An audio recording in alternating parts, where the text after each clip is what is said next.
안녕하세요. 그림 그리는 요한입니다. 네, 오늘 지금 아이패드가 세팅되어 있죠. 오늘 수업을 그리는 아닌데요. 한 가지 좀 놀라운 일이 있었습니다. 애플 펜슬인데 제 애플 펜슬이 얼마 전에 사망을 했었거든요. 뭐 블루투스로는 잡히는데 어떻게 해도 좀 실행이 안 되는 그런 상황이었는데, 그래서 디지털 페인팅 컨텐츠를 예전에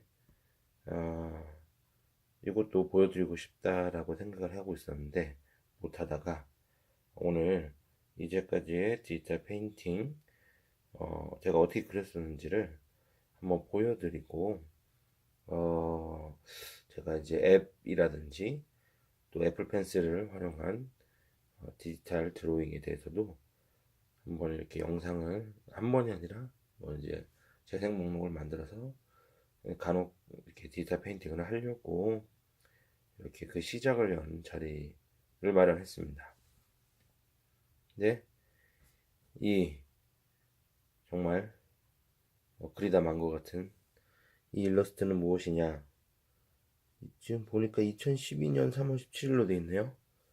사실 이게 아이폰 4로 제가 액정에다가 직접 이렇게 뭐 그때 당시에 다기 펜이라고 있어요. 그 펜을 활용해서 그렸던 첫 일러스트의 모습입니다. 그 아이폰에다가 이 정도로 이렇게 좀 작업한다는 것이, 네, 또 색달랐던 것 같아요. 그때는 이제 액정에다 그린다는 것만으로도 신기했던 것 같네요. 자, 그때부터의 어떤 여정들을 겪어왔는지 한번 보시면 좋겠고요. 네, 요거는 디지털로 제가 작업을 한 후에 포토샵으로 한번 거쳤던 것인데, 뭔가를 이렇게 그리고, 제가 좀 약간 필터링과 그런 부분들을 통해서, 제가 황금빛을 굉장히 좋아하거든요. 그러한 느낌들을 좀 담아내려고 했던 부분입니다. 자, 그리고 어떻게 보면은 요거는 이 아이패드 프로를 구입하면서 첫 드로잉을 했었던 그림인 것 같아요. 제가 드로잉에 굉장히 약하다고 생각을 했었는데, 시간이 걸리면 어떻게든 해내겠지만 지금 보니까 2015년 12월 31일이네요. 제가 이제 수작업으로 이렇게 드로잉을 하게 된 거는 2017년 1월부터였는데, 이때 디지털로는 조금씩 작업을 한 부분들이 있었습니다. 근데 그 작업 결과물이 좀 아쉬운 부분들이 많죠. 빵을 이렇게 그렸습니다. 이때는. 네. 스타벅스 컵을 또 프로크리에이트 앱을 활용했던 것 같은데, 이때 당시 이렇게 그렸네요. 2016년 1월 4일이네요. 변할 수 있습니다. 변할 수 있으니까 안심하시길요. 아이고, 2016년 10월 5일. 정말 한숨이 나오네요. 이렇게 그렸군요. 네, 변화가 있습니다. 변화가. 그리고 제가 아까 그 황금빛 오후 같은 그런 느낌처럼 요런, 어떻게 보면은 젠탱글 비슷한 작업들, 젠탱글이라는 것을 전혀 모르고 있었을 텐데, 지금도 젠탱글에 대해서 정확한 정의라든지 그런 부분을 잘 모르고 있지만, 처음으로 이게 그냥 생각하면서 듀들링 하면서 이제 색을 입히는. 그리고 이때 제가 썼던 어플은 메디방 페인트라는 어플이에요. 제가 세 가지 어플을 정말 디지털 페인팅에서 추천드리고 싶은데, 하나는 바로 이 메디방 페인트입니다. 이거는 웹툰을 그리실 수 있는 분들에게 정말 무료이면서 기능은 최강인, 그러니까 클립 스튜디오만큼 기능은 아니지만 제일 필요한 기능이, 어떻게 보면은 요 라인 안에 색을 버킷으로 붓는 것이 굉장히 중요한데 충실하게 구현이 되어 있습니다. 그래서 요 앱을 나중에 한번 제가 또 따로 설명을 드리도록 할게요. 네, 마찬가지로 그런 작업이고 약간 물을 주제로 좀 한 것 같죠? 이때 제가 이제 디지털 페인팅으로 최대한으로 그릴 수 있는 그림이 이런 좀 웹툰식의 그림이었어요. 버킷을 채워서 그리는 그림. 그리고 버킷을 채우지 않을 때의 그림은 아까 같은 빵 그린 것 같은 그런 느낌이 나오는 거죠. 자, 이런 거 약간 웹툰식의 그림자를 넣고 그러다 보니까 지금 제가 제 영상을 보시면은 대부분 30분에서 1시간 정도 걸리게 되죠. 근데 이때 당시에 걸리는 그림은 이게 언제적 그림인지 일단 먼저 보고요. 2016년 10월 9일 그림인데 2시간, 3시간 걸리는 그림이에요. 아까 보셨던 요 그림도 마찬가지고요. 네, 요것도 마찬가지입니다.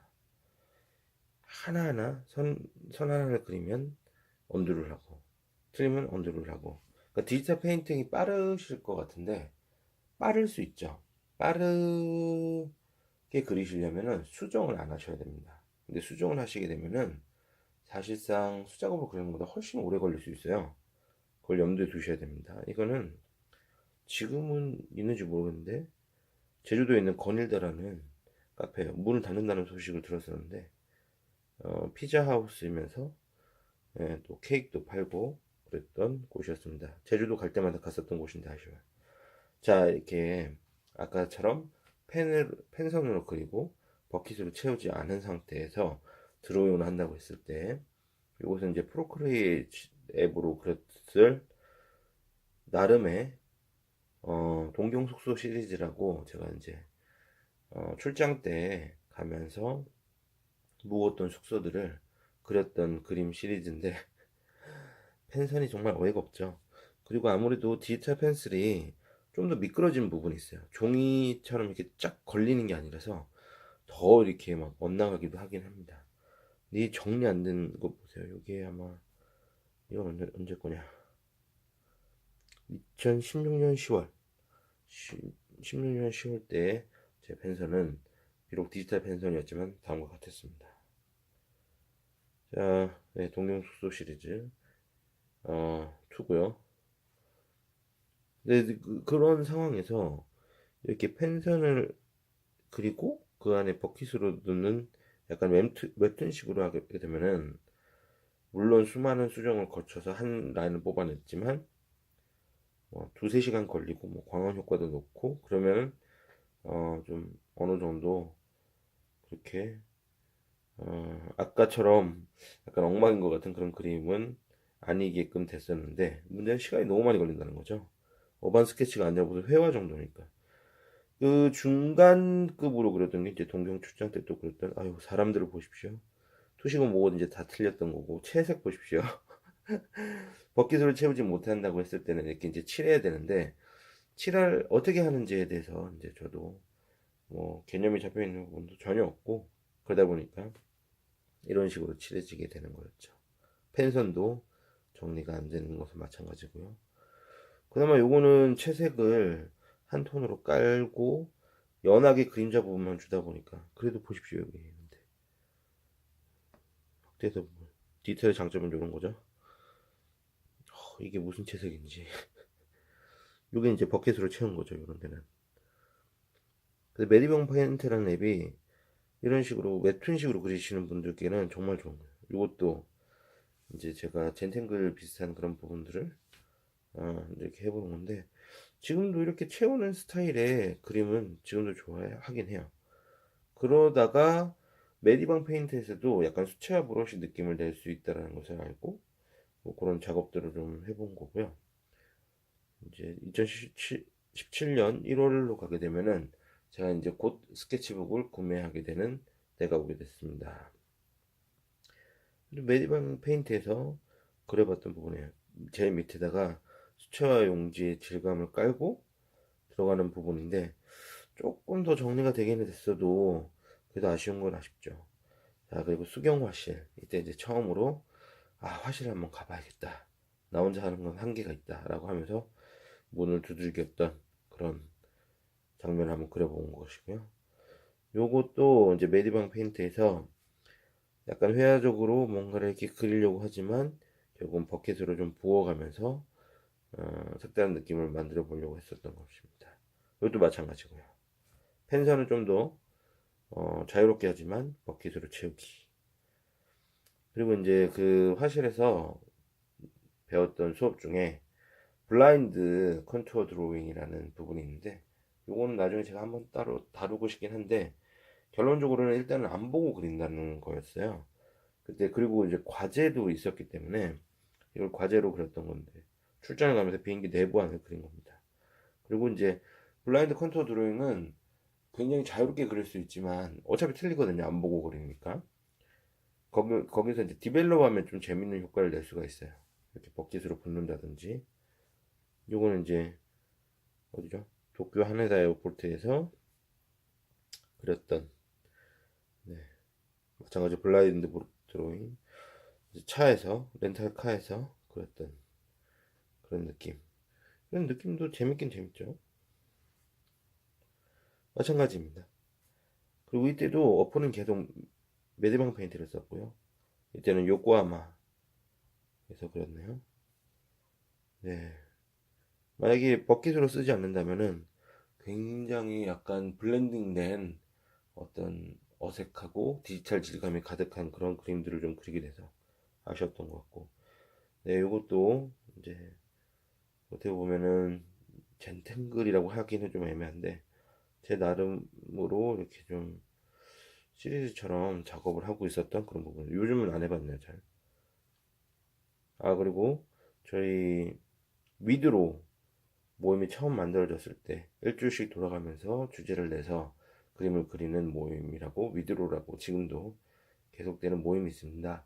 네이버 카페에서 위드로라고 검색해 보면 나올 수 있는 그런 곳인데요. 거기서 이제 첫 오픈 모임을 가지고 식사를 하러 와서 갤럭시 노트 5로 그려봤던 그림입니다. 이건 자화상 그리기. 저를 테두리로 하고 그 외에 여러 영역들을 앞으로 제가 내려갈 그림에 대한 이야기다라고 그런 식으로 작업을 해봤던 것이고요. 또 출장 가서 그려봤는 그림이네요. 이것도 좀 뭔가 버킷으로 붓는 것은 벗어나려고 하고 있지만 아직도 애니메이션틱한 느낌으로 이제 디지털 작업을 하는 그런 상황. 아니면 그냥 막 이렇게 낙서. 피곤해서 출장 갔다가 KTX 타고 돌아오면서. 아, 그리고 이건 위드로 이제 과제 중에 어, 진행됐었던 실사랑 애니메이션 하기 주제로 그렸던 그림입니다. 예전에 스케치북에서 색이 입혀지지 않는 그런 그림으로 보여드렸던 적이 있어요. 그리고 요거 이제 아들을 한번 그 어도브 스케치라는 앱이 그나마 이때 당시에 디지털 수채화 느낌을 낼 수 있는 가장 좋은 앱이라고 해서 테스트를 해봤는데 아무리 테스트를 해도 제가 원하는 수채의 느낌을 잡을 수는 없었습니다. 그래서 저는 이 앱을 추천하진 않아요. 근데 뭔가 이렇게 번지고 하는 느낌을 잡아보기에는 괜찮습니다. 예, 이것도 부었죠. 메디방 페인트입니다. 이렇게 뭔가 버킷으로 한 것은 무조건 메디방 페인트에서 가능한 거라고 보시면 되고요.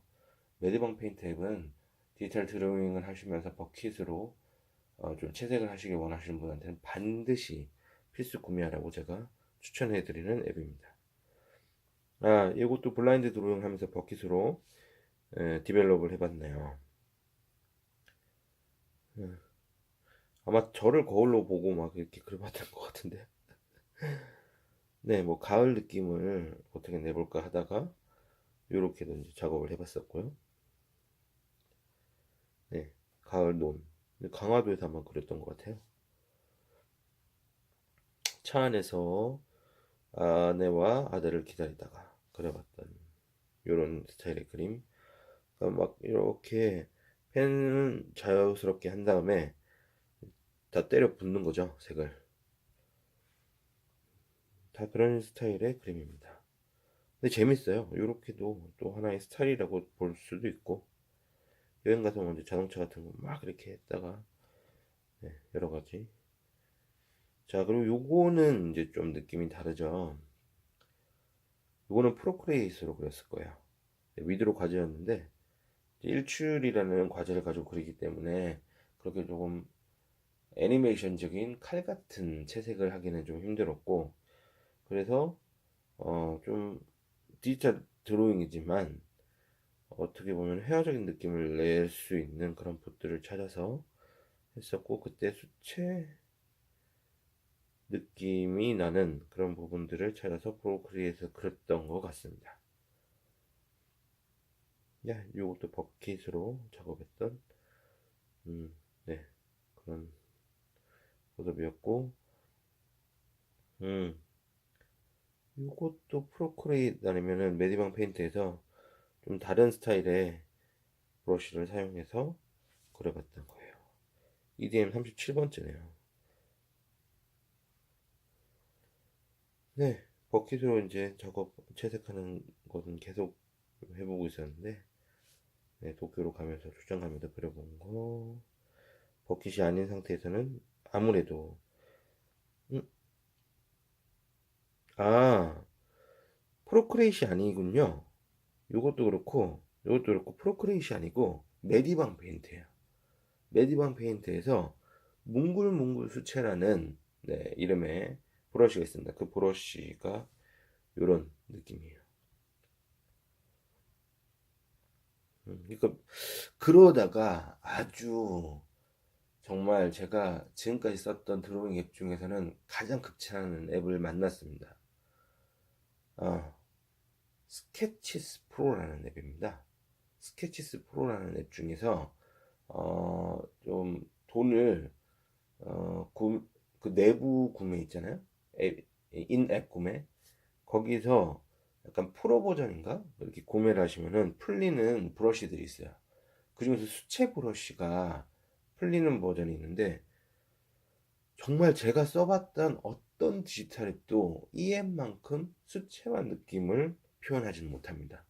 사실상 이 앱을 저는 엔지님이라는 또 그림 그리시는 동료분을 통해 알게 됐는데, 너무 새로웠어요. 그래서 막 신나라하면서 그려봤고요. 이 앱의 진짜 장점은 블렌딩이 아까 그 제가 아이를 그렸을 때와는 비교도 안 되게 자연스럽게 여러 가지 색으로, 그리고 뒤에 있는 종이의 질감까지 스무스하게 이렇게 좀 잡아낼 수 있다는 거. 그리고 이렇게 톡톡 이렇게 찍으면 이런 것들이 그냥 팍팍 생겨요. 정말 신기한 앱입니다. 그리고 또 스케치스 프로로 그렸고요. 이때부터 디지털 드로잉을 그릴 때 계속 이제 고민됐던 거, 셀이라기보다는 애니메이션이야. 애니메이션 느낌 혹은 웹툰 느낌으로 그리느냐, 아니면은 좀 회화적으로 그리느냐, 그 부분에 대한 저의 고민을 좀 중지부를 찍을 수 있었던 어플이었습니다. 그래서 또 이제 요런 스타일의 그림, 수채화 용지 질감을 선택하고 수채화를 썼듯이 마지막으로 그렸었던 요 그림까지, 이것도 위드로 주제였는데요. 다 스케치에서 프로로 그린 거예요. 마지막 후반부는 요 그림이 2018년 7월이네요. 2018년 7월 이후에 애플 펜슬이 사망을 했습니다. 그러나 지금은 움직이네요. 이러다가 안 움직였거든요. 뭐 그리면은 그리다 또 끊겨서 안 그려지고. 그래서 정말 애플 어떻게 10만원짜리 넘는 수리가 될 수 없는 펜을 만들어가지고 이렇게 마음을 아프게 하는가. 애플 펜슬 2는 언제 나오며, 아니면 원을 그대로 구매해야 되는가. 고민이 많았었는데 이렇게 좀 고쳐지게 돼서 참 감사하네요. 네, 이렇게 어떻게 보면 디지털 스케치북이 되었네요. 디지털 스케치북 리뷰를 한 것 같은 그런 느낌이고, 이제 디지털 드로잉이라는 재생 목록을 만들어서 또 앞으로 디지털 드로잉으로